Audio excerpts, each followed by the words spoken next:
So we hotboxed it pretty fast, and it was something where I learned quickly, hey, this is not something that we want to do. I can't even see my hand 2 feet in front of me.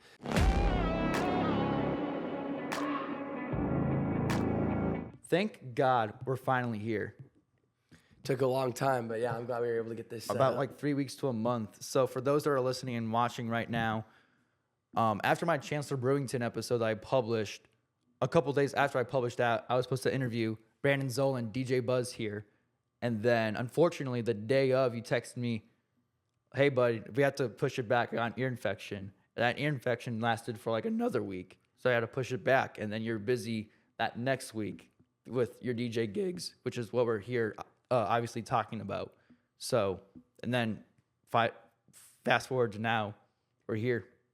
Yeah, no, I'm super excited to be here and finally get to meet up. The double ear infection, for anyone who hasn't experienced this before, wow, it's brutal. One of the most painful moments of my life I've ever experienced. But leading up to the day, I guess, so I had a sinus infection that whole week, and then I had a doubleheader. So I had a gig on Friday and then a gig on Saturday. And about halfway through my gig on Saturday, I started getting a lot of pressure in my ears built up, some fluid build up, and then just like excruciating head pain. And so just wanted to take a little bit of a break off, and we were able to recover, and we're back at it now. So Was it your left ear or your right ear? So it started with the right ear, and then that night I slept on my other side, hoping that it would kind of like unfill and bleed out, but then it filled the left ear, so it's a double ear infection. I went to go urgent care, get that checked out. And you got head pain from that, you said? Oh, yeah.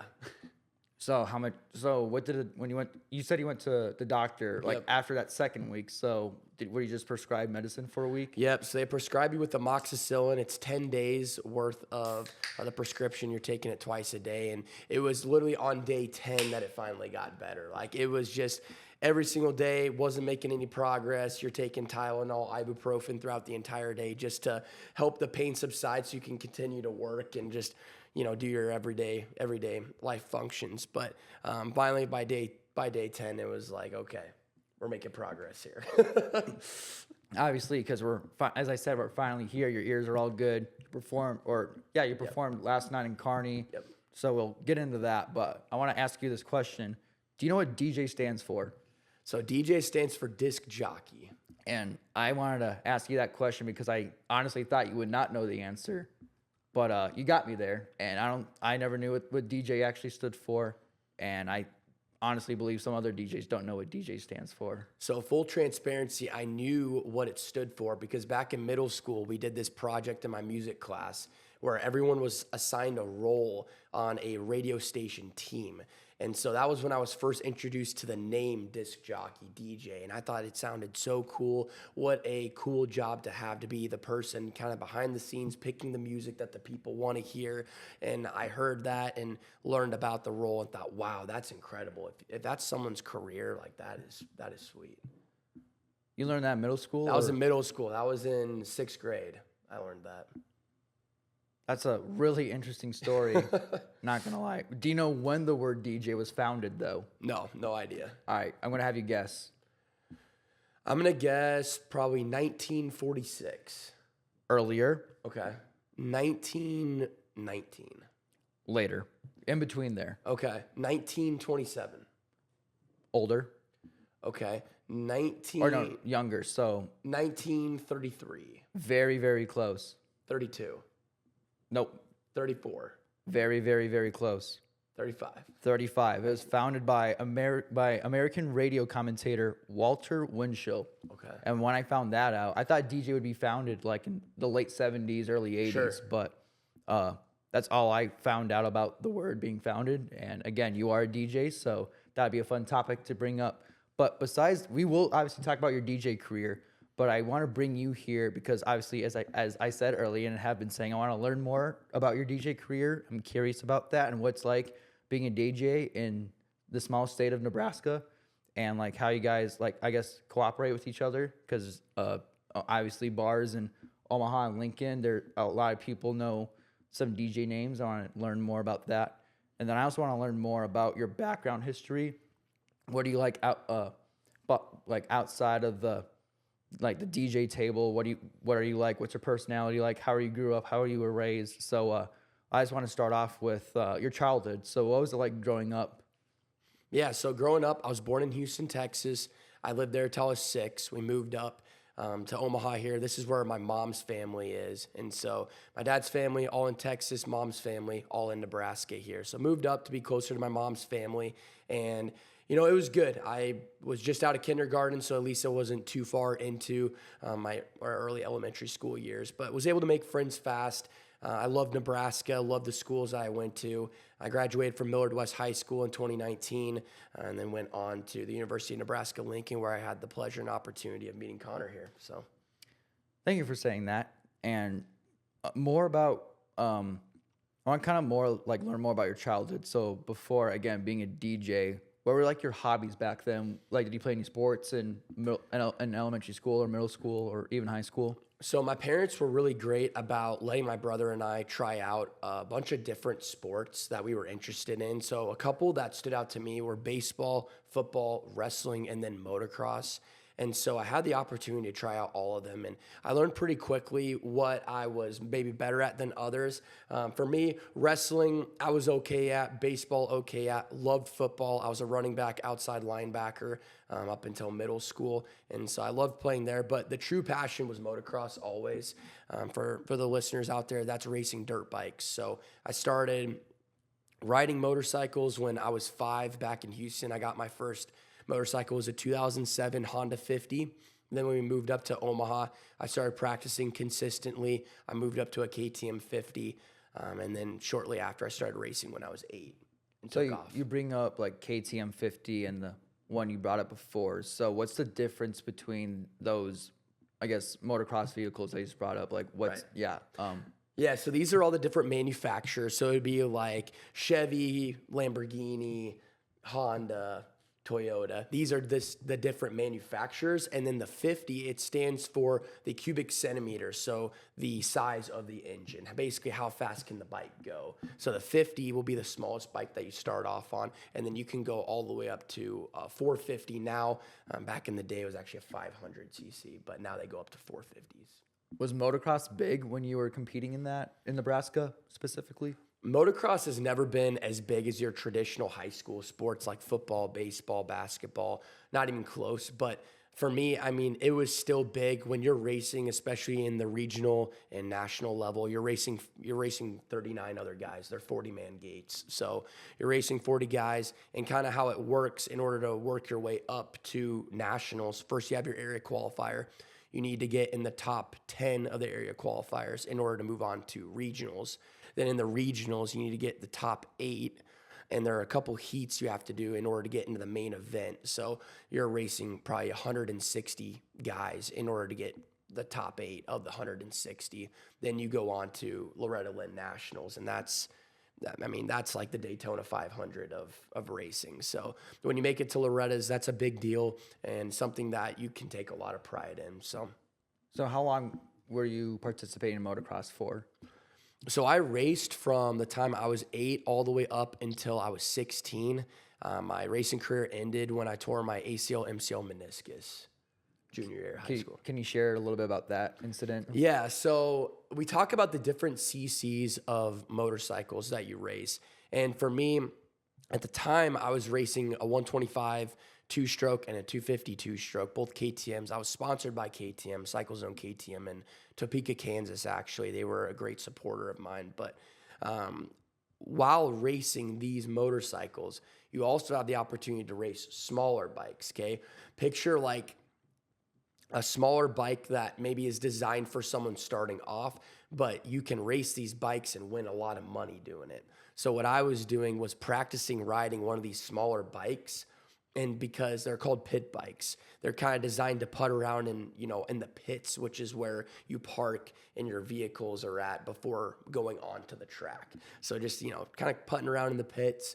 But you race these motorcycles in order to not only have a good time, but also win some big money.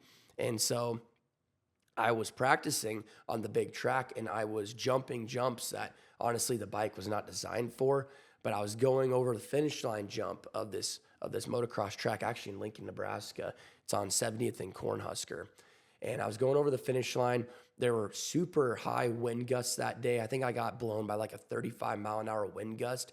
And because the bike is a lot lighter, it's a lot smaller, it is a lot more susceptible to being pushed by the wind. So I got pushed. I tried to push the bike over, kind of a natural reflex reaction. My bike was sideways landing on the jump, so I tried to put my foot down in order to balance it out. When I put my foot down, it got pulled to the back, and it got caught in the back tire, and the back tire kept spinning while my leg was caught on there. And then I remember rolling down, and I was in a lot of pain, but I was like, I'll get up and figure it out. But I remember trying to step off my bike, knee totally collapsed on me, and I knew at that point it was not going to be good. So were you carried off or carted off then? Wasn't carted off. After I fell, I was able to get back on my bike. I rode back over to the pits, and then I kind of just hopped into the truck. My dad was with me that day, and then we went over to Ortho, Nebraska to get my knee checked out. So was that like a career? That sounded like a career-ending injury. I would say I call it career ending in the sense that that was the point of no return. At that point, I was never going to go back to the success that I was having at that point and kind of the lifestyle that I was living. So I got ACL surgery. My MCL and meniscus were able to heal naturally on their own, thankfully. But I got ACL surgery. About 5 months post-op, I was riding again. 7 months post-op, I retore my ACL for the second time. And at that point, I was going into my senior year of high school, and I had just retorn my ACL for the second time. So after that, it would have taken, another 6-8 months. We're into the end of senior year. And at that point, I knew I wanted to go on to college. So it was a situation where, all right, let's get this fixed again. Let's take extra precautions so that we don't have this happen again. And we can go on to kind of the next chapter. So. And then, so your sponsor, when they heard what happened, did they take away your sponsorship then, or did you notify them like, hey, I will no longer be doing this, you no longer need to sponsor me, or how did that go down? We got to be so close with those guys. The amount of business that we were doing with them, I don't think it really mattered. To this day, to be honest, they're still supporters. I think they would still honor the sponsorship agreement that we had. It's just that at that point, we weren't going to be giving them as much business, honestly, with bikes, parts, gear, everything you need. Have you ever competed against notable motocross athletes that are still in the motocross world today? So at this point, I'm 22 right now.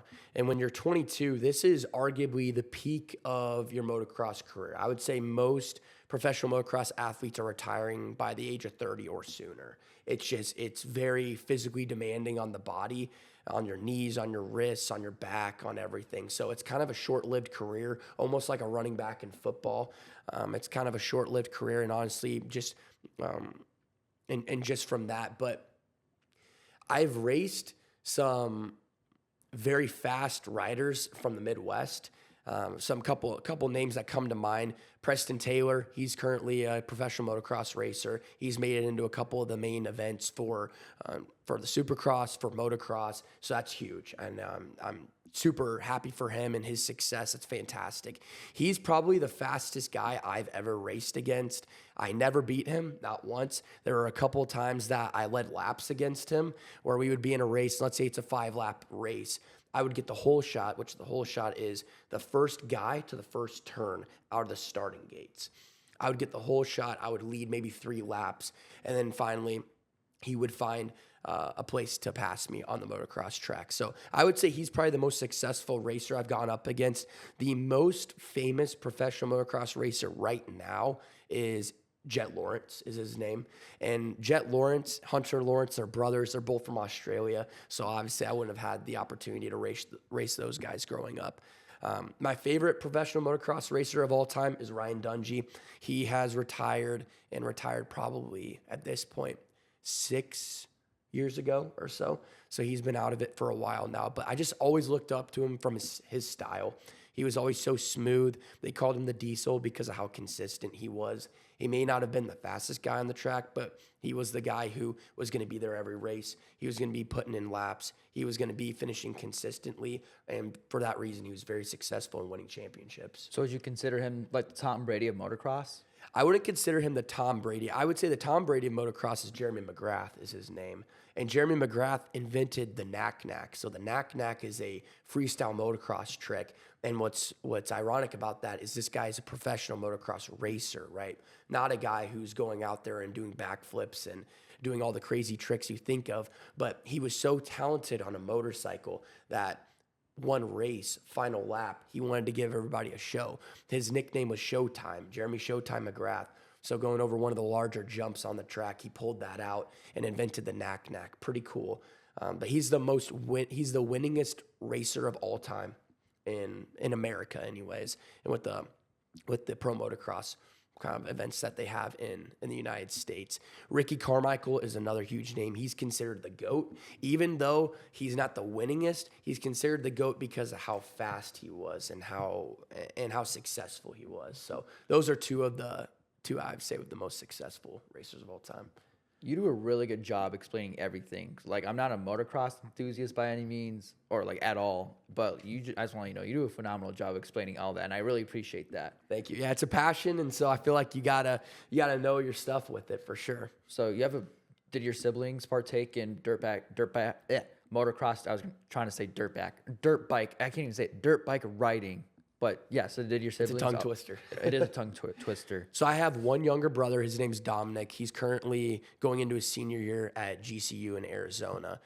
So we're 2 years apart. But he and I raced I would say, elementary going into middle school. When middle school hit, he decided that he wanted to take on other initiatives. So he went on to get his black belt in martial arts, which is awesome. He pursued gymnastics for a while. He is one of the most, honestly, naturally gifted people I've ever met. Just natural strength, able to do things with his body that's just incredible. Backflips on the ground, pretty aerials, pretty much anything you could think of this guy can do. Taught himself, didn't need to go to fancy classes or lessons, just YouTube videos and believing in himself. It's pretty incredible. That's awesome. That's awesome to have for a brother. So it sounds like he'd also be someone that you would look up to. I would say he and I, absolutely. I would say one thing that I really admire about Dominic is the fact that he believes in himself and that he's going to do whatever he sets his mind to, and he will be successful in whatever he sets his mind to. It's been pretty incredible to watch him. To watch him grow up and pursue what he's interested in. He was a musician for a while, created a variety of different songs. He's fantastic on the piano, guitar. He's just very musically oriented. So it's been fun to collaborate with him on different transitions with DJing, actually. I've tried to go to him for advice and say, hey, I'd love to have you listen to this. What are your thoughts on this? What are some things that I could do better? So, and yeah, motocross, artist, musician. Yep. That's definitely something you would love to talk to about, especially with you being a DJ. Absolutely. So first, I want to thank you for sharing your motocross career. And now it's time to move on to the DJ career. So how did that all start? Yeah, so I would say we talked about sixth grade, right? We talked about being introduced to that name. At that point, it was just a name. It was something cool. Wow, that would be a cool career. Didn't think much about it. In high school, I was hanging out with my dad one day. We were in the basement, and the basement's kind of his domain, right? The man cave. So I remember growing up and seeing this setup down there in the basement. I never knew what it would do, what it could do. But one day we were down there hanging out, and he goes, let me show you something. So he pulled out his records, and I would say he probably has 200 to 400 different records that you can play on a record table. So fun fact, my dad was a DJ back in the day. So my dad was a DJ. He would do smaller gigs. He wasn't doing the large nightclubs or bars or anything, but he was spending inside of his house doing smaller house parties for people and practicing and becoming better. Back in those days, DJing looked a lot different than it does now. In order to be a DJ back in the 80s and 90s, you had to have a lot of money. He told me every record would cost about $20. You were paying about $20 a song.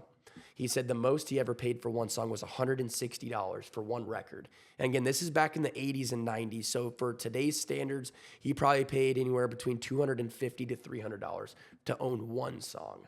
Now you can go on Apple and you can purchase one song for $1.19, right? So, back then, in order to have the library of music, in order to entertain a crowd and keep them engaged, you had to have a lot of money to start up at least. And then at that point, obviously, it would pay off over time. Not only that, you have to pay for the equipment, the speakers, the light show, the mixer, the records, as we spoke about. It all kind of comes together. But he showed me how to mix. And I remember him playing Michael Jackson. It was Don't Stop Till You Get Enough. And he mixed it with another song. And it was just magical, because with him, he's able to listen to the tracks, not even use a laptop, right? He's just going off of his ear. And he's able to listen to one song, tap his foot, and then bring in the next song that he knows has a similar beats per minute BPM. And then he can beat match them to make them sound like they go together, that they're meant to work together. And that's the idea behind being a DJ, is to take something that's already good and make it great by beat matching and bringing two songs together. So you have your brother who's a musician, and then a dad who's been a small house DJ and knows how to mash up. So when you say a mashup, my favorite hold on, I'm going to change topics here. The $140 song, do you remember what song that was or record it was? It's called Wissy Wig. What you see is what you get. I never heard that before. What you see is what you get. Yep, and it's all abbreviated. So if you're ever wanting to look it up, it's a very rare song. That's why it was so expensive, is you could not find it anywhere. Oh, so it wasn't like a Queen song or a Michael Jackson song. It's a super rare song, so that's why. That makes those songs were way cheaper. Yeah. Okay. Yeah. Got it. So now I got that question answered. So your dad showed you like how he did it. That was the summer going to your college year? That was high school. That was about sophomore year of high school. Oh, sophomore year of high school. So what happened after that then? It was kind of one of those things, a little show and tell. I thought it was cool, but I thought, how in the world can you learn how to do that, right? It was so mind-blowing to me, the concept of being able to listen to one song, know the next song that you can match with that song, the tempo, the energy, just the vibes, right? It just seemed so foreign to me. It was cool, but I didn't pursue anything further with it at that point. At that point in time, it was just like, oh, let's go watch Dad DJ. Like, this is fun to watch him do, and it's cool to listen to. But and then, so that was throughout high school. Right. Then you get to college, you join a fraternity. Yep. And then I remember, was it your junior or senior year when DJ Buzz became the man? So a fun fact about me is that I'm young for my grades. I was born July 22nd, 2001, and I started going into kindergarten like right when I turned 5. So that kind of set me behind. Going into my senior year is when I turned 21. So at that point, I wasn't able to go to any of the bars until I was a senior in college, right? So it kind of put me behind everybody else. I started DJing my senior year, and we could talk about first gig if you want to do that. No, I'd love to hear about that. Yeah, so my first official college bar gig was at a beautiful place called the Bar of the Bar.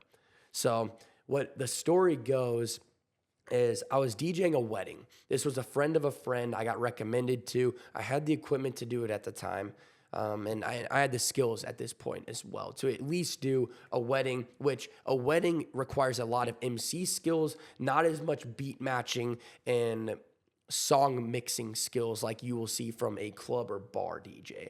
I didn't feel like it was as much pressure, and I thought it would be a great experience and great practice to at least get my foot in the door and start to build that portfolio and that street cred. So did the wedding, went great. It was in Iowa. It was in Hamburg, Iowa is where it was. So I was driving back, and I remember getting a call from my best friend in college. His name's Ryan Sanchez. He was my roommate as well. I get a call from him, and it's probably at this point, I would say 9 o'clock. We're driving back. Hour and a half drive back to Lincoln. He goes, hey, what are you doing right now? I said, oh, I'm driving back from a wedding I just DJ'd. And he goes, oh, that's cool. Like, we're at the Bar of the Bar right now. I'm like, oh, yeah. And he goes, would you ever want to DJ at the bars? I was like, yeah, obviously, you know, that's the dream, but I just don't think I'm going to be able to do that right now. Like, I just don't know if it's there for me yet. And he goes, well, let me ask around. You know, one of our fraternity brothers, Nick Barber, actually was working at the bar that night. He was bartending. He goes, let me ask Nick and see what he thinks about this. So he said, I'll call you back. So I'm waiting, wait about 15 minutes. I get a call from him back. He said, yep, Barber talked to management. They don't have a DJ scheduled for the night. They said, you can give it a go if you're interested. And at that point, it was one of those things that you didn't expect to hear, right? It kind of just blew you away, and you were like, okay, you know, I guess this is God telling me it's time to go. So I went straight from that wedding to the bar, got it set up. I was probably set up by 11. And for those who know the bar, you know that the bar does not get busy until about 1 a.m.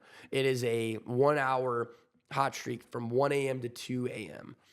And so I was DJing for a very small crowd. You know, at the bar, I would say you typically start off with maybe 50 people being there or so, which is still a decent sized crowd, but it's not what was to come later on. So DJing, playing songs, getting some good practice and filling out the crowd. And then 1 a.m. hits. And I remember just seeing a line start to form, like, wow, this is it now. This is big time. So the line starts to form. People are filling into the beer garden there, start to DJ. And it's just natural. It's just a blast. Like, I was loving every second of it. The night ends. Yeah, it was 2 a.m, but it didn't matter, dude. Like, I had so much energy. I was excited.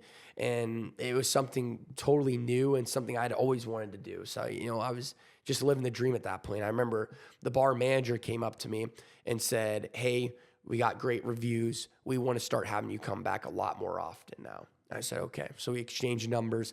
I didn't hear from him again for about a month or so.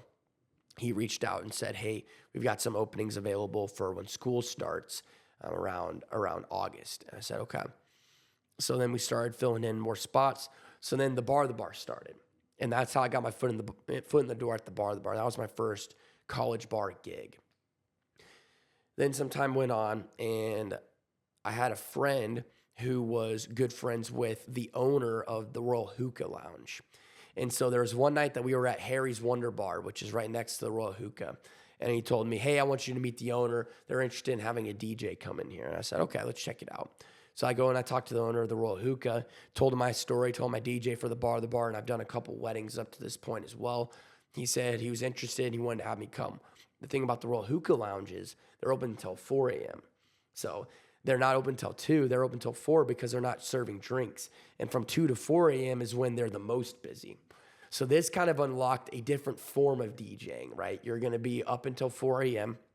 You're going to be going from whether you're at the bars beforehand and you're hanging out with your friends, or you're going from a DJ gig to another DJ gig, which I was doing pretty frequently. You were going to the hookah lounge and you're going to be there until 4 a.m. The vibes were great. It was something very unique, something fun. Again, I loved my experience there. One thing I loved about DJing at the Royal Hookah Lounge was the variety of music I learned. Music that I just had never really heard before, but I had the opportunity to learn a lot of reggaeton, a lot of Afro beats, a lot of those genres and those songs that I came to honestly grow a huge appreciation and love for. And so that was kind of my experience at the Royal Hookah.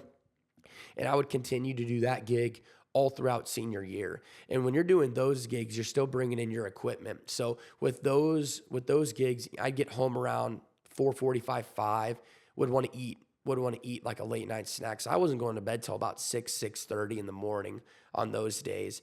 And you're watching the sunrise, you're watching, Netflix or whatever, and you're going to bed as some people are starting to wake up, which is kind of a funny thought, but that was my experience DJing there.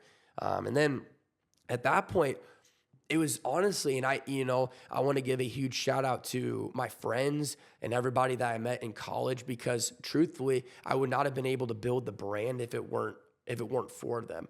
I had a lot of friends who worked at different bars, and so they would put a word in for me, and it would be a gig where, hey, if they needed a DJ, they would reach out. Sometimes I had to be a little more persistent, and I had to DM the manager or try to text them on my own, and we would work it out eventually. But truthfully, I want to give a huge shout out and appreciation to my friends. And without them, I definitely wouldn't have been able to build the brand in Lincoln.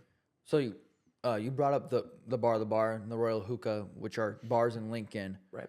Have you ever performed at other bars such as Barry's or Fat Toad? Can you talk about that? If you have performed at any of those bars yet? Yeah, so I've performed at Barry's before. I've actually got another gig coming up. June 28th is my next appearance at Barry's. You talk about connections again. This is another perfect example of connections. Barry's was always a bar that I was interested in performing at. You know, it's a huge bar. Everybody loves it. They call it Nebraska's bar, and it's a spot you go to have a great time and honestly to have a quality experience. I would say when you're going down to the Haymarket bars, it's typically the older crowd who's wanting to have kind of a higher quality bar experience, I guess you'd say. So when you're going there, I knew that they would have pretty high expectations. And so I DM'd them. I said I was interested. They told me to reach out to one of the promoters. I reached out to the promoter. He really didn't give me the time of day. Then I met a guy named Edgar Montoya. He goes by Montez Beats. He's a famous DJ in Lincoln right now. He and I actually were just at the Loft in Kearney last night performing together back to back. But I had met him at one of the shows that I did with Greg. And Greg is another famous DJ in Nebraska. But Greg had put on a show. He wanted local DJs to come and fill in slots, almost like a Lollapalooza lineup. And so Montez Beats opened for us. I had never heard of him at that point just because I was newer to DJing and newer to the bars as a whole. And, you know, I always want to make sure that I'm introducing myself to everyone, building those connections because you never know where they'll go. And so after he had performed, I was up next.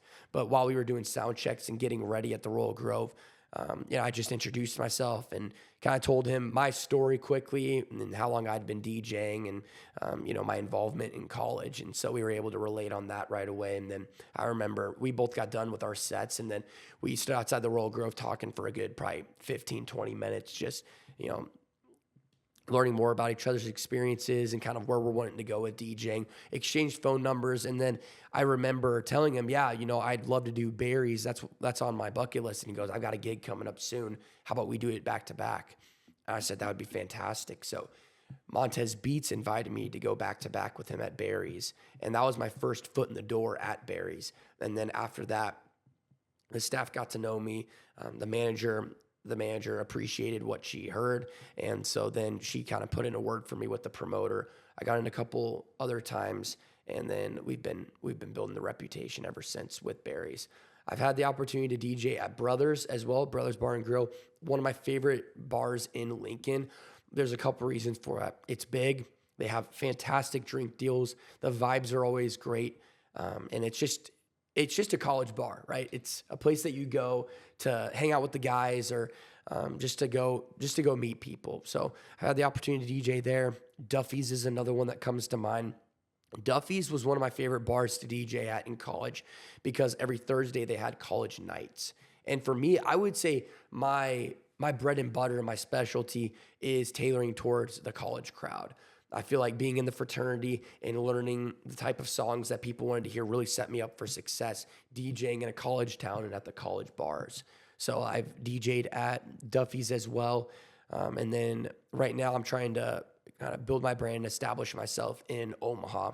I've been working with the promoter of the Capital District, so Beer Can Alley and the Exchange, and it looks like we have some exciting opportunities coming forward soon in summer. Have you performed in Omaha yet or at any bars in Omaha? I have not had the opportunity to perform at any bars in Omaha. I've done a couple weddings here, but the thing about the Omaha bars and what I've learned is it is very hard to get your foot in the door because of how closely knit of a group the Omaha DJ community is. Another thing I've learned about the Omaha bars personally is that they are just a different type of vibe. I would say the Omaha bars are a much older crowd, and so you're tailoring your music to an older crowd. And if you're coming from a freshly 21, 22-year-old crowd to 28-year-olds, it's going to look a little different and sound a little different. I love the energy of Lincoln. The city of Lincoln, Nebraska is a one-of-a-kind place, and it just has a special place in my heart. So I love going to Lincoln to perform. The bars always have fantastic energy. I get to see my friends from college, which is always a huge plus. And so I honestly prefer DJing in the Lincoln bars. But from a convenience standpoint and also just to get a different experience, I'm definitely trying to build that brand and establish myself in Omaha now. Just yesterday, as of this recording, you were just at Kearney at the Loft, I believe. At the Loft, yeah. So how did you get that gig? So they actually reached out to me on Instagram. They DM'd me and they said, hey, we're looking for DJs in Nebraska. We like the looks of your profile, would be interested in having you come out. And at first it was a deal where, they're in Kearney, now I'm in Omaha. And so for me, I'm like, wow, that's a 3-hour drive. Like, I'm not sure if I'm wanting to do that, but I'd love to hear more about what they have to offer.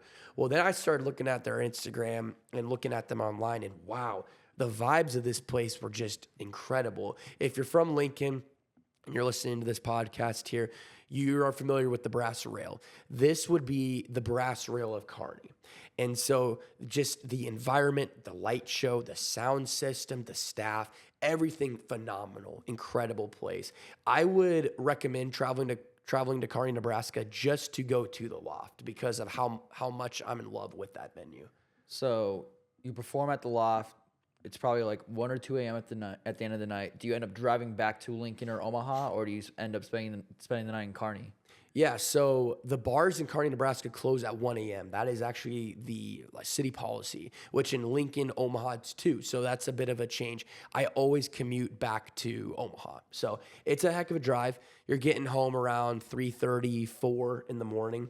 But for me, and maybe it's me being a little bit tight, but I would prefer to save the $100 on a hotel and just to suck up the drive. Now, I had my ride-along partner last night, Montez Beats. He kept me company, and we were just listening to big booty mixes, getting inspired from 2 friends. And so when you're listening to good music and you've recently drank a couple energy drinks and you're ready to go, the ride really isn't as bad as you would think it is, especially when you're running off that high from performing from the night. That's going to keep you up by itself. So it's a good opportunity just to kind of drive, reflect on how the evening went. What are some of the things that went well? What are some of the things that you could do better moving forward? Every bar you go to, whether it's in Omaha, Lincoln, or Kearney, do you always have to bring your own DJ set, or do they provide a set for you and just show up? Can you share how bars are like? Do you mean the equipment? Equipment-wise, yeah. Yes. Okay. So I would say it's 50-50. I would say every venue is different. And so the expectations on equipment needed to bring are also going to be different. The Loft comes with a killer sound system, killer light setup. So all we're needing to bring is our laptop, which has all of our music downloaded on it, and then our DJ controller, which a controller allows you to work with the music and make these transitions and different effects, samplers. This is what allows you to work with it easier. Technically, theoretically speaking, you could do all of these things on your laptop through the software. And I use a software called Rekordbox is what it's called. I could do all this through Rekordbox. The controller just makes your life 1,000 times easier. So that's what a controller is for anyone listening and wondering, what are those guys doing up there? What is all this knob twisting and button pushing and all these different moves that they're doing? That's what we're doing up there. With the knob turning, with the button pushing, it is making our job as a DJ and managing the music and mixing the music a lot easier. So at a venue like the Loft that comes with the sound system and the lighting setup already, you're just needing to bring your laptop, your controller. There had been a time where I brought my fog machines. They are geysers, actually. So they shoot up in the air about 15, 20 feet worth of fog. The issue is the venue doesn't have very good, I guess we'll say, ventilation as far as like windows opening. So we hotboxed it pretty fast. And it was something where I learned quickly, hey, this is not something that we want to do. I can't even see my hand 2 feet in front of me. So it's a trial and error type of deal. One bar in Lincoln that you're guaranteed needing to bring your setup to is the bar. And for me, that's probably why I enjoy it so much, is because when you bring your own equipment, this is one of the things that's going to make you stand out. It's going to separate you from other people. And for me, I want to make sure that I'm giving people the show that they paid for. When you're paying cover at a bar, that should be going to the performer, the entertainer. So for those who get annoyed when it's a $5 cover, $2 cover, just know the money that you're paying to enter the bar is going towards the entertainment. So I know that when you're paying that $5, that it may be annoying, but for me, I want to make sure you're getting your money's worth. And so I'm going to go all in on the setup that I bring, on all the lighting, the sound system, to bring my absolute best, so that at the end of the night, you're not thinking about the $5 you're spent. You're thinking about all the memories that you made with your friends, or that the new people that you met at the bar. Are bar owners or bar managers, are they pretty lenient with you guys taking over like the music and just controlling the whole vibe? Or are they like, hey, like you can't play this song, or you can't do this, you can't do that? How much freedom do you get? I would say 100% freedom. There have been a couple of times where the crowd can get a little disrespectful, and at that point, I'll either get a text from the manager, or they'll come up to the booth and they'll talk to me kind of about what's being played. That's happened rarely, only a handful of times, I would say. Other than that, though, it's your freedom, and that's what is so fun about being a DJ, is that they may have recommendations. Hey, we're an EDM club, or hey, we're really a hip hop R&B place, or hey, this is a top 40s venue. They'll give you that recommendation and you can follow it, or you can say, hey, I'm going to play what I play, and I'm going to follow what the crowd wants. And the best DJs, it doesn't matter who you are, the best DJs are going to play music that the people want to hear. They're not going to be focused on the coolest, most eye-opening transition. It's going to be, what music do the people want to hear? So that's going to lead me to my next question. Some people are bigger fans of, like, say, like you're at the bar, and someone's like, play a country song. And then another person's like, hey, can you play Lil Baby? Like, those are two different genres. Right. So how do you manage to satisfy the crowd with, again, like music types of their choosing?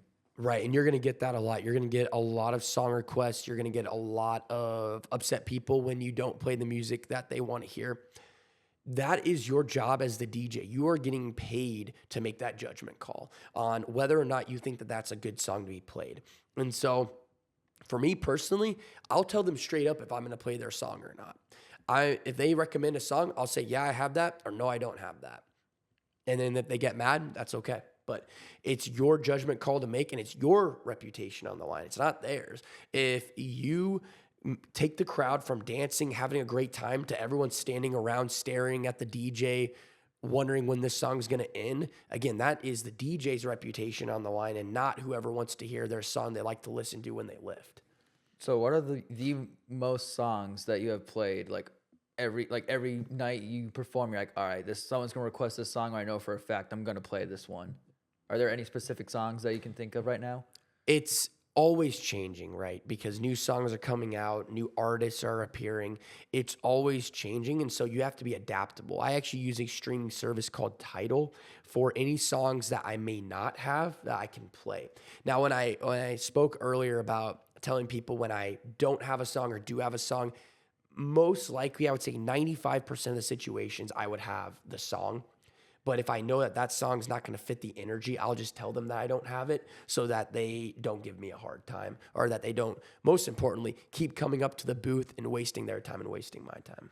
So we talked about your experience working at certain bars. Now I want to get to know, like, you. So where did the name DJ Buzz come from? Sure.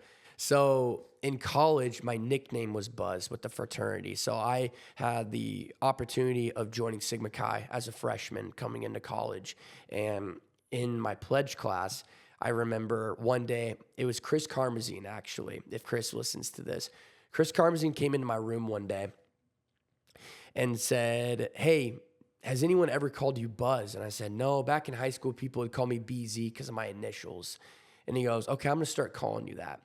And then so we fast forward 3 years, and everyone adapts the nickname, right? Fraternities, they're all about nicknames. They're about shortening up a name that someone has. It's just to make interacting with people easier. You go for the shortest name possible. And so Buzz is a lot easier to say than Brandon, right?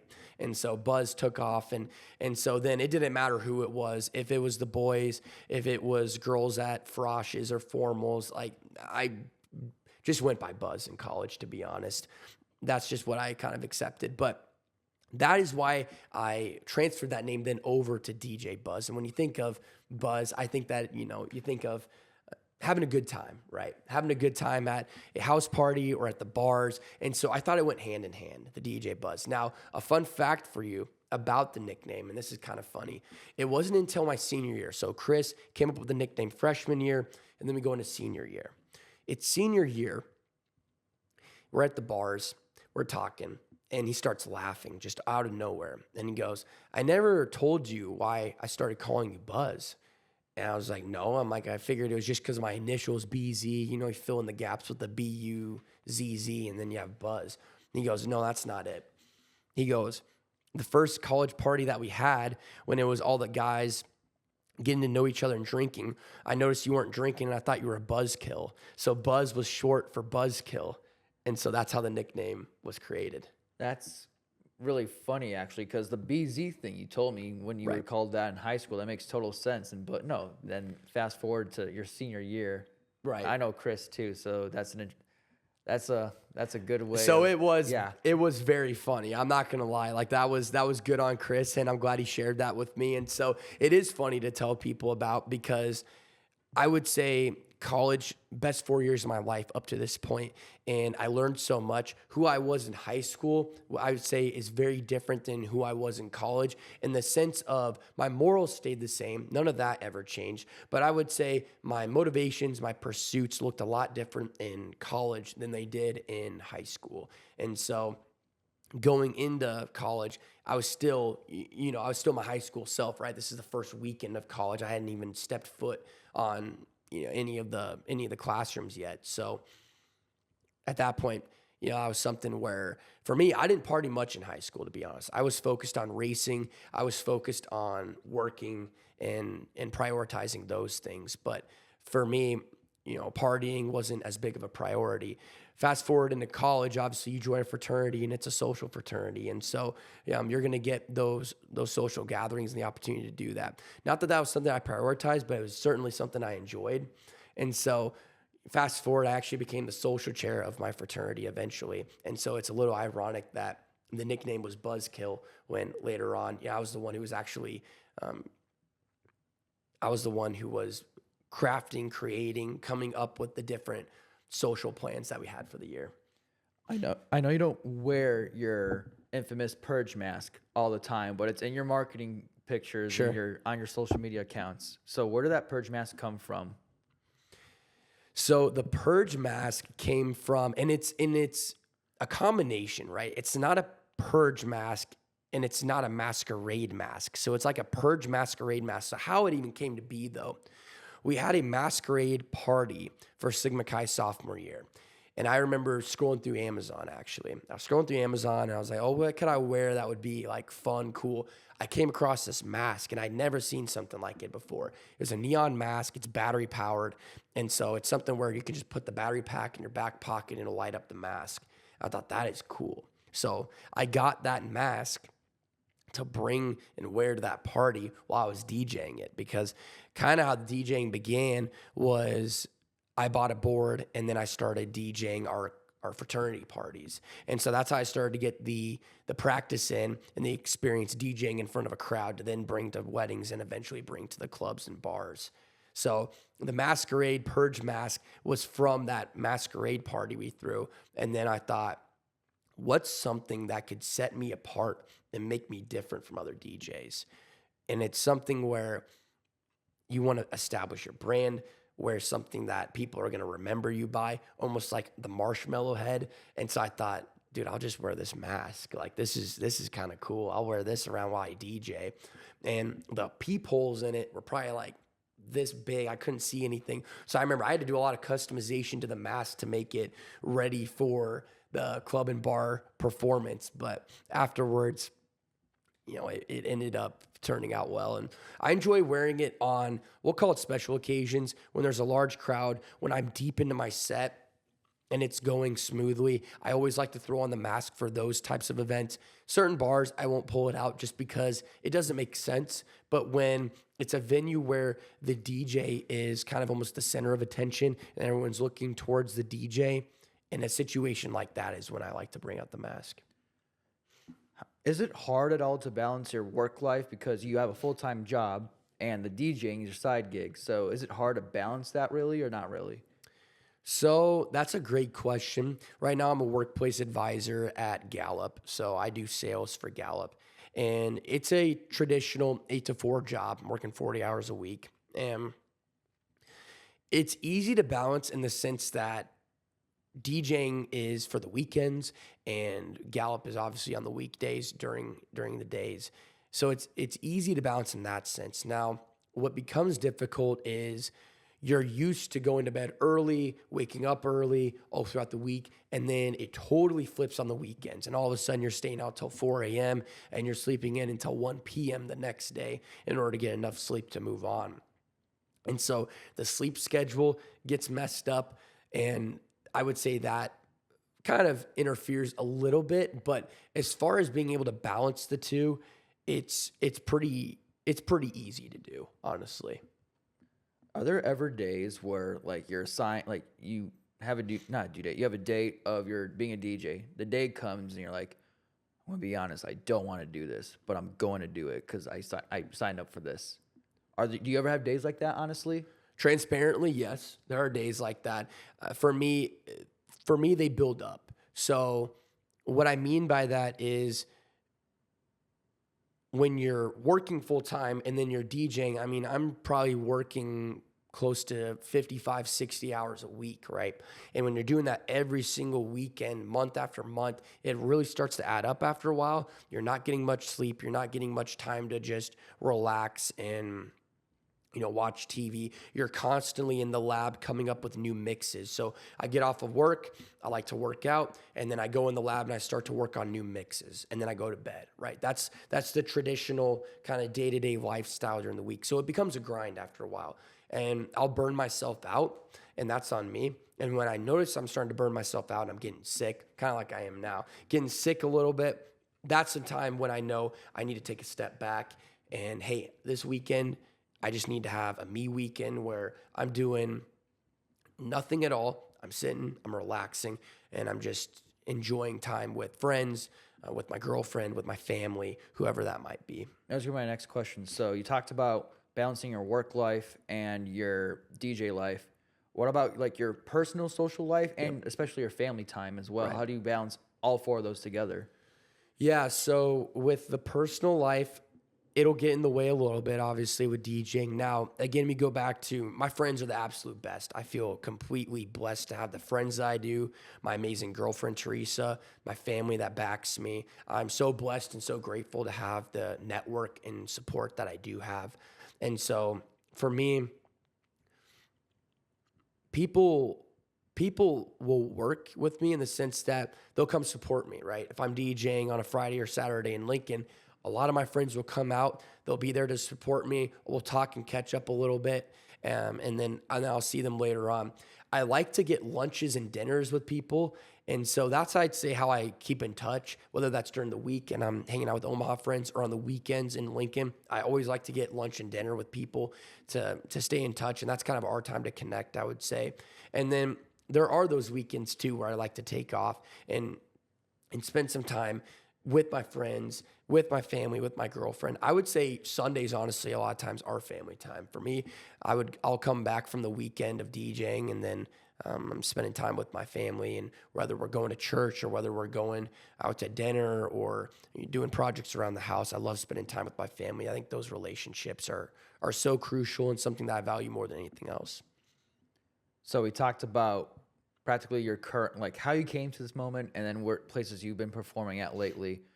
Are there any specific places in Nebraska that's like, I want to perform there super bad, just at least one time or maybe a couple of times? Are there, like, for example, the Brass Rail in Lincoln or the Max in Omaha or some certain bar in Kearney I'm not familiar with? Are those any bars like that where you would love to perform at?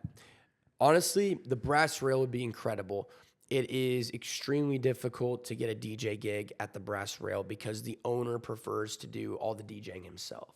So that's why you might hear mixes that you're familiar with throughout the different weekends that you're there, and that you might see the same DJ up there. It's actually the owner of the bar who is DJing up there, and he must enjoy it, and that's why he wants to do it as often as he does. And so for that reason, it's incredibly difficult to get your foot in the door there. So it might be something where that doesn't happen, and that's okay. It's a bar that I enjoy going to regardless. But I would say for me, in goal, I would love to DJ at the old Mattress Factory for the College World Series. I think DJing on that stage in the outdoor environment in a true, like almost festival environment would be incredible. Absolutely top tier. How long do you think you'll be being a DJ for? So I've talked to my friends and family about this too. I would say being a bar club DJ, I could see myself doing it for the next 2 years. I would say DJing special events, weddings, any of those types of events for the foreseeable future. The reason for that is those special events, you're not going to be staying out as late. You're not going to be having as high of pressure. They're a lot easier going, to be honest, and they're fun. It's a great networking opportunity. I enjoy those for sure, and especially when looking into the future and thinking with kind of a family mindset. You know, I don't want to be DJing berries until 2 a.m. when I'm 35 and have kids and a wife, right? We talk about relationships, and that's something that I truly value more than anything else, and I would never want my career, my hobbies, or anything like that to get in the way of the relationships that I truly care about. So you've only been doing this for like just over a year now. Say like in the next 5 years, you grow as a DJ and as a performer, and these celebrities are coming to CHI Health Center, and you're the opening gig for them. Who would be the top 5 musicians, artists, bands that you would love to open for to get the crowd rolling for the main event? Could these be any artists, or do they have to be DJs? Or Here, no, they could be artists, DJs, dead or alive. So literally anything. Wow. Okay. Wow. You know what? How about just alive? Let's just keep it at Okay. that. just because you were gonna. Yeah. I'll narrow it down then. So my favorite DJ right now is James Hype. James Hype is from Great Britain, and he performs all over the world. There's a couple things I love about James Hype. James Hype is very real. When you look at his Instagram, when you look at his posts, he talks about how he got to the way he was. There was a point during COVID where before he got famous where he only DJ'd, he took loans, he didn't work any jobs. He was just living off of loans in order to stay alive during that time. And then after that hit, he started to get larger and larger gigs, and then now he's performing at, Electric Daisy Carnival and some of the larger EDM festivals in the world. So it was something where, he believed in himself and he developed that, and I truly, truly respect that. John Summit is another up and coming DJ that I truly respect. He actually went to U of I, and so I think that's cool to keep it in the Big Ten. But John Summit, some famous songs from him are Shiver and Where You Are. Those are both fantastic songs I love to play during my sets. Truly, truly masterpieces. I would say opening up for either of them would be fantastic. Tiesto, Skrillex, those are some of my other favorite DJs. I actually am a big country fan, so it wouldn't necessarily be the type of mixing that I typically do, but if I could open up for Luke Bryan, Morgan Wallen, or Cole Swindell, or even like Florida Georgia Line, any of those country artists, I would truly enjoy doing just because of how much I love seeing their acts. Garth Brooks would be another big one, but I would say I'm a big country EDM guy. I wouldn't say I traditionally listen to hip hop or rap. I also really like rock. Def Leppard's probably my favorite band from the 80s. Love Def Leppard. I love AC/DC, and I love Motley Crue. So those would also be some fun performers to open for. I love Motley Crue's energy. I got to watch them at the it's TD Ameritrade Field, I think now, where they do the College World Series at for Creighton. But at TD Ameritrade Field, I got to watch Def Leppard, Motley Crue perform, and it was arguably the best concert I've been to up to this point. Now, those are the people that you would love to perform for. You brought up like you're specifically like EDM DJs. My favorite DJs personally are Calvin Harris and David Guetta. I want to get your opinion on them. Both incredible, fantastic. I would say I like David Guetta more than Calvin Harris. I think he's just got more top hits out there, but both fantastic DJs. No, I was just listening, like looking through Calvin Harris's like his listens on Spotify. His top 5, one has 2 billion streams, and then the other songs are just over 1 billion. So I never knew like DJs themselves would get like billions of listeners. Like, you know, the Eminems, the Beyoncés, they get millions and sometimes billions. But I don't know, the DJ world just kind of surprises me with that. Think about in college, right, when we were listening to these songs at different fraternity parties or even at different house parties, and there are some that come to mind. For instance, we're talking about David Guetta, right? Where Are Them Girls At? How many times has Where Are Them Girls At been played at a house party, right? Or Calvin Harris, Summer, that's a pretty popular one by Calvin Harris. These songs, though, when you think about it, okay, this song was played once on Friday, once on Saturday. Okay, now multiply that times what? 10,000, 100,000 every single weekend. It'll start to build up pretty quickly there. Would you say like Calvin Harris, DJ Hype, kind of wants to go towards the fraternity side? Would you say like their songs are played at fraternity parties? Would you say like I was in a fraternity. I was in Theta Xi in Nebraska, and like Mr. Brightside is overplayed every weekend. That's an example. No Hands. So what I'm asking is, I can't think of any specific like Calvin Harris or DJ Guetta David Guetta songs that are played at fraternity parties, but do you have a different experience with that, with their songs being played at Sigma Chi parties? I'm just interested personally. I would say yes, David Guetta especially. He had an album where I would say a lot of the songs from that album. It was the album with Titanium that I'm thinking of. Titanium. Nothing But the Beat 2.0. Yes, thank you. Yep. Thank you. Yep. I just had to say it. Right. Yeah. So that album, I mean, almost every song on that album, I would say, was in our fraternity party playlist for sure. A lot of great songs we played on there. Calvin Harris, there were a couple that we would play throughout that time too. I will say this about DJs and music in general. One thing I've learned, excuse me, especially with fraternities and just kind of this next generation coming up, there seems to be a growing love for house music and EDM music. And one thing I found is that songs that were popular with us and that I used to play are almost phasing out. And it's this new generation of music, and it's house. It's the John Summit. It's the James Hype. It's the David Guetta. It's all of those house songs that are starting to replace the No Hands, the Low, the Yeah, those songs that we're so familiar with. It's this up and coming genre of house music. And house has been around for a very long time now, obviously, but it just is growing in popularity, and I'm here for it. I love it. I love house music. There is so much you can do, and mixing house music is much easier and much more cognitive, I would say, than DJing R&B and hip hop songs, in my opinion.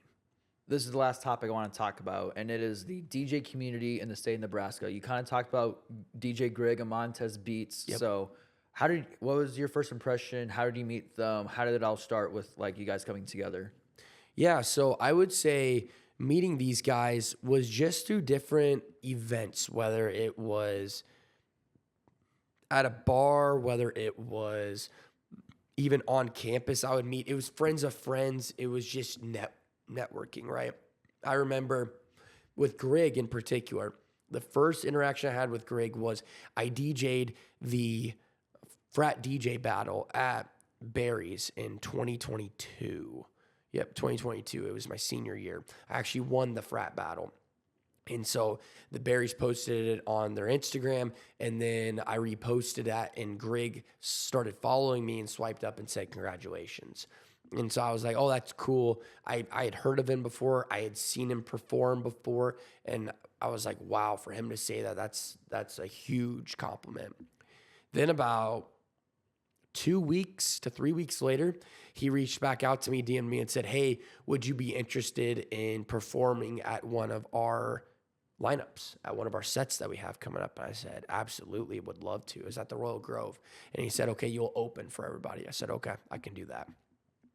So I opened for him, and I introduced myself and got to meet not only him, but all the other DJs who were performing, because we were doing about a set. So a DJ would perform every 50 minutes to every hour or so. And so when you split that up over 5 hours, there are 4 other DJs, including Greg, there that I was able to meet, network with, and connect. And so I would get all these guys' phone numbers and start following them on Instagram. And it becomes a family almost. The DJ community, for sure, is a family if you make it a family. Some people are very, I would say, self-centered.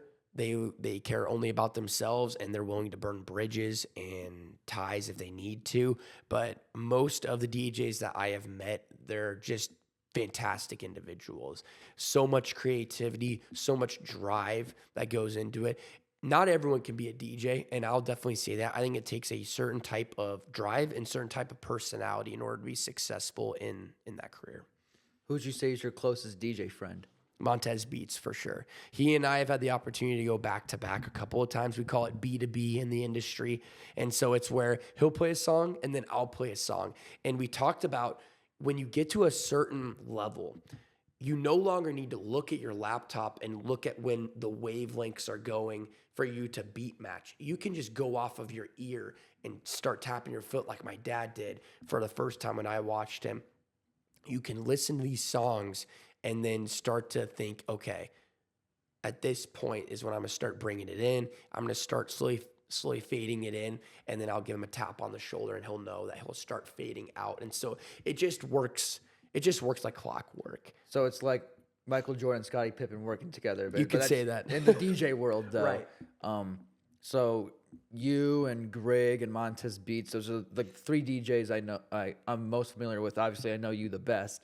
And so do you guys talk like weekly, every day, once a month? So how does the communication side work? I would say I talk with Greg and Montez Beats at least once every other week. And then other DJs that I've worked with are DJ Doc, DJ Chance.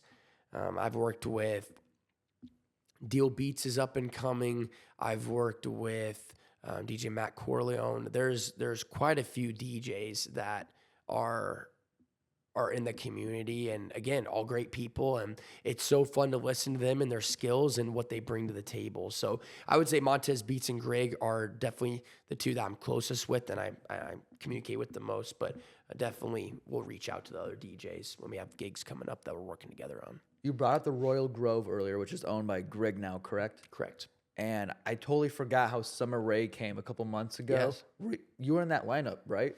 I did not DJ that lineup. I wasn't sure if I was going to be able to make it for that weekend. I had reached out to Greg, though, and said that I was interested.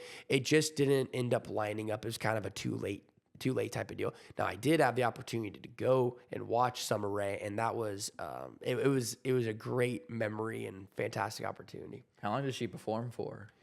Because because she was the last one to perform, right? So was it like 30 minutes, an hour, 2 hours? 2 hours? Yep, 2 hours. So about 12 to 2. Did Greg or any other DJs tell you what it was like working with her, or share their experience working with her? I need to reach out and ask him what that was like. I know Greg got to talk with her the most because he's a club owner, right? And so he has that opportunity. I know that he went and picked her up in his G-Wagon, which I think is kind of funny. He's doing well there. He'll have to tell you about his experience there in booking talent and what that looks like, and how working with some artists is a lot easier than others. He's told me about a lot of different situations that he's been in and how it really impacts, honestly, his experience with them and what he's also willing to charge those people who are wanting to book his venue. So kind of interesting. What's next for DJ Buzz? What are your next venues that you're performing at this summer? So this summer in June, I don't have a lot of gigs lined up. That's for a reason. I want to take some time to kind of step back, enjoy the moment. I want to be spending time with my friends, with my girlfriend, with my family more. And so in June, not as much. I've got a lot of weddings coming up, to be honest with you. In June, though, I've got gigs on the 15th and 22nd. Those are both at Main Street. I'm working with this house project right now.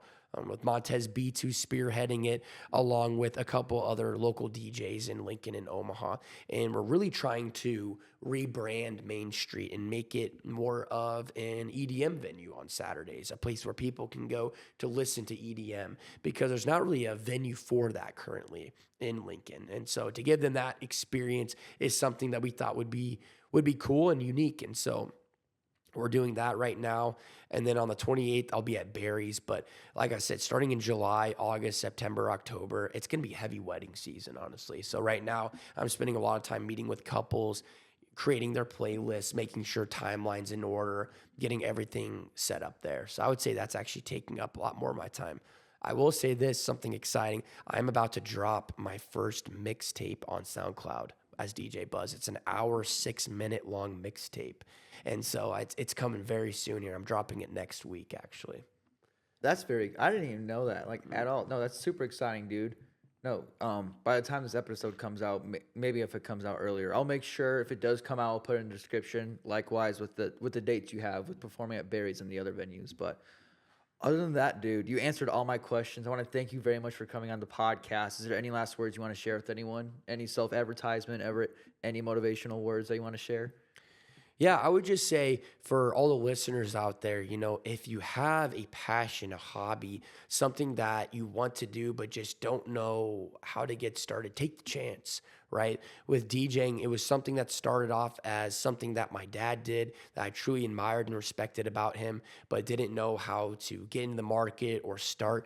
And all it took was that first step, just wanting to do it and believing in myself and taking it from there. And another thing is also, I want to give a shout out to all my friends, my family, my amazing girlfriend, Teresa. I want to give a shout out to Connor here for putting this podcast on, and truly appreciate all the people that have been there behind the scenes, because I definitely wouldn't have been able to do it without all of you guys. So, well, I want to thank you for making this all happen, dude. Podcasting is one of my hobbies, very similar to your side gig with being a DJ, and you've been doing this for a long time. I just started this like a month ago, so hopefully already crushing it. Hey, I appreciate that, dude, and yeah, hopefully it's uphill from here. I'm learning a lot, and again, as I said, this is fun. It's a hobby, so I want to thank you again. Best of luck to you with your DJ career. You already know I'm gonna be in Lincoln at some point, or in Omaha in the Omaha bars, and I'm going to make sure to say hi to you as I usually do at the bar, and at other places as well. So thanks again, dog. Yeah, absolutely. Thank you, Connor. For everyone watching and listening, appreciate you guys listening and watching. More episodes will come out. I'll do a better job with that. And yeah, once again, thank you guys. Thanks, everyone.